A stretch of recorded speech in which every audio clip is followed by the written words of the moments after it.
nous allons évaluer les bijoux présentés au festival Rolling Loud. Rolling Loud a présenté de nombreuses performances et nous allons analyser les bijoux que portaient les artistes. Lil Wayne, Trippie Redd, Chief Keef, Kodak Black, Ice Spice, Central C, Polo G et Nardo Wink. Et nous allons les noter du moins bon jusqu'au meilleur.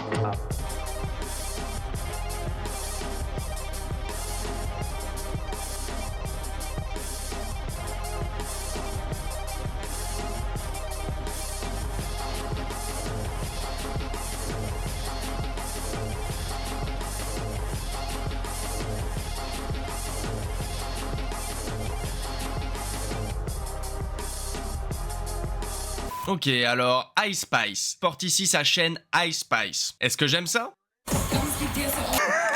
Donc cette chaîne a été faite par Benny le bijoutier. Ça je le sais parce que j'ai vu la vidéo, je l'ai vu faire. La vidéo est devenue très virale, vous savez, quand le bijou est sorti, ce qui est toujours quelque chose de très bien. Pour son premier bijou, je vais lui donner un peu de répit, d'accord? Elle est arrivée à Rolling Loud, elle portait son premier bijou. Combien de carats? Quel est son prix? Quelle est la qualité des diamants?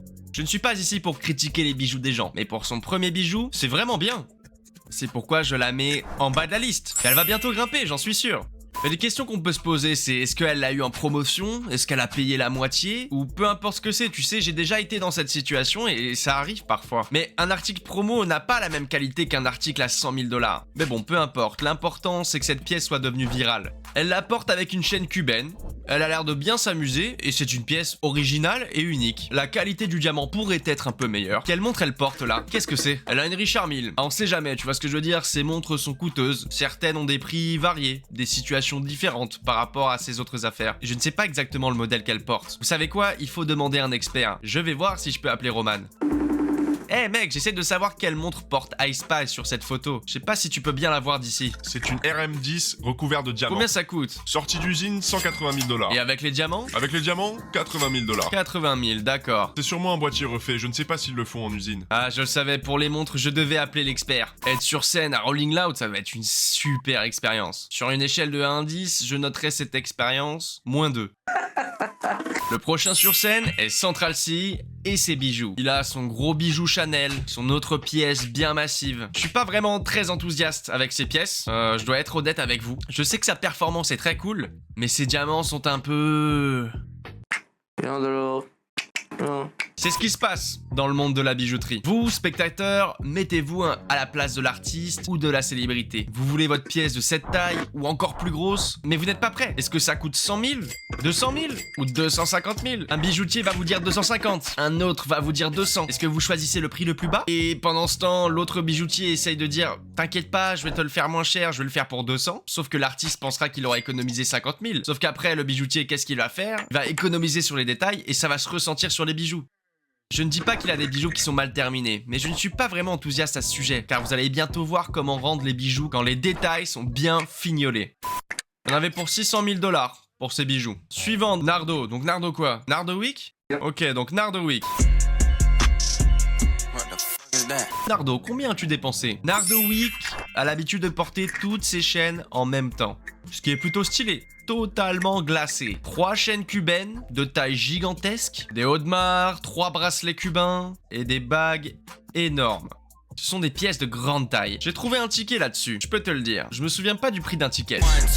Si je devais estimer le prix de tout ça, les 3 pendentifs coûteraient 200 000 $. 3 chaînes, une autre à 150. La seule chose qui manque à Nardo avec ses bijoux, c'est le détail. Ma pièce préférée dans tout ça, c'est ce pendentif WG. Ça ressort un peu plus brut. Tu veux les bonnes bordures sur les lettres. Tu veux que le sertissage soit correct. Et encore une fois, le mec a dépensé 600 000 $. Il a eu des tonnes et des tonnes de diamants. Et la valeur derrière tout ça, s'il voulait vendre, je lui donnerais juste le poids en or et 100 $ par carat. Trippie Redd.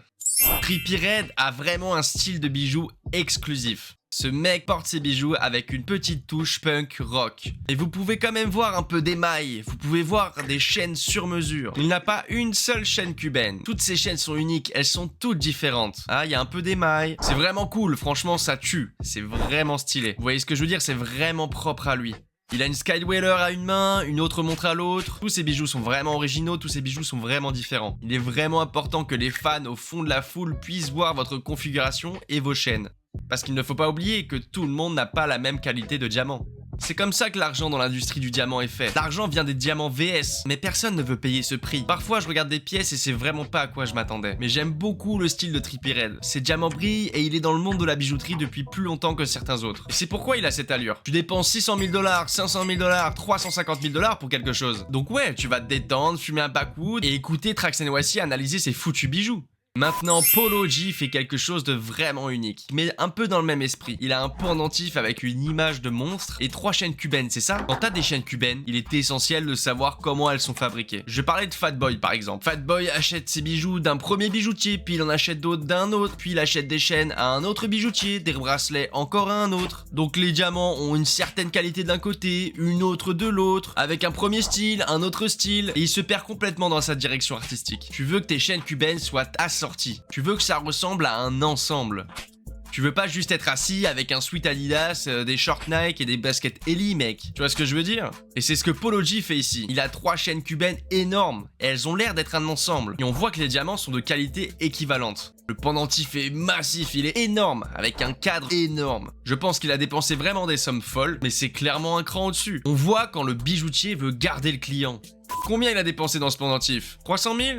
Bah, je sais pas trop. Ça aurait pu être un peu mieux fait parce que j'arrive pas à comprendre trop ce que c'est. Il y a des gribouillis, des griffonnages, franchement c'est pas sérieux. Si tu peux pas distinguer rapidement une pièce, alors ça n'a pas d'importance. Il y a que lui qui sait ce qu'il y a dessus. J'espère qu'il en est content en tout cas. Car j'ai aucune idée de ce que ça représente et j'imagine que vous non plus. Et si ça se trouve, toi non plus, Polo. Je veux pas te rabaisser sur tes pièces, mec, mais il faut vraiment plus de détails. Arrêtez de presser vos bijoutiers, ce n'est pas la faute du bijoutier. C'est ta faute, Polo G. Tu as pressé tes bijoutiers, mec, et tu en as payé le prix.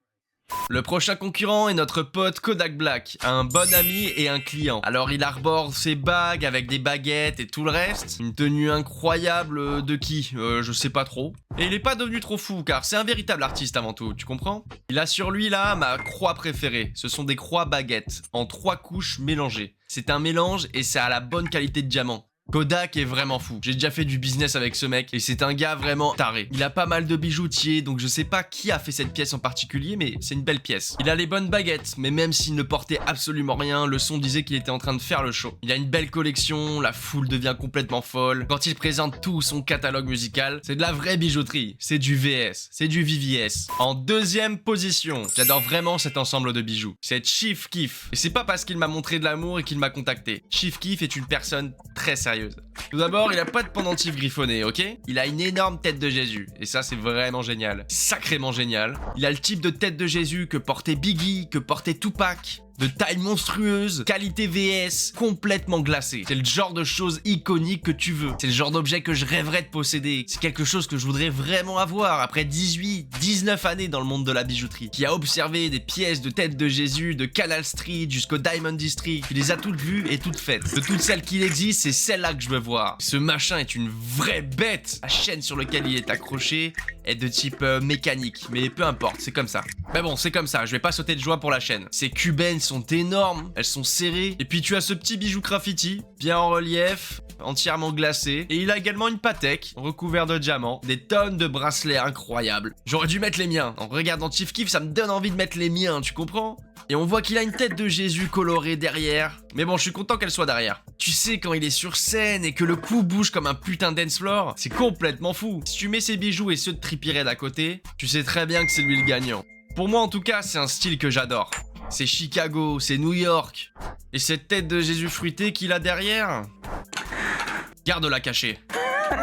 Mais j'adore ton style, Chief Keef. T'es le meilleur, c'est sûr. T'es un gars qui brille, mec, ça on peut pas le nier. Maintenant, rappelez-vous, tous les rappeurs, artistes, passionnés de bijoux, cette pièce maintenant, je pourrais la certifier VS. C'est pour ça que je l'ai mis numéro 1.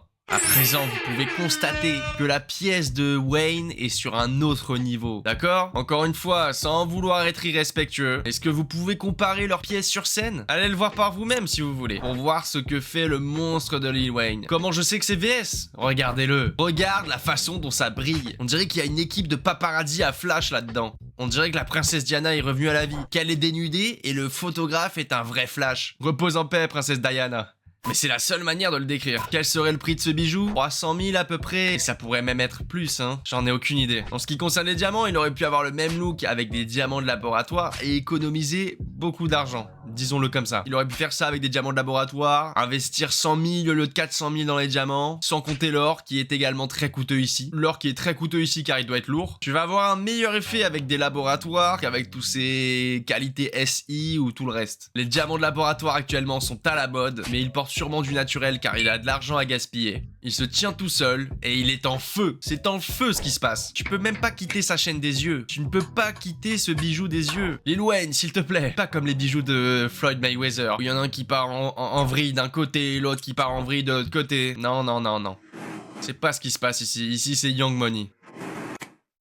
Le monde de la bijouterie est un jeu complexe. Tu as l'ego, tu as des diamants, tu as la clarté, tu as des budgets, tu as de la concurrence, tu as de l'expérience. Et tout cela entre en jeu. Chaque bijoutier, rappeur et client a sa propre approche. Le mot-clé est la confiance. Le second mot-clé est le profit. Toutes ces choses sont en jeu. Mais tu sais, on a fait notre évaluation. Faites-nous savoir si j'ai tort ou raison dans les commentaires. Mets ta propre liste et voyons voir quels sont vos avis.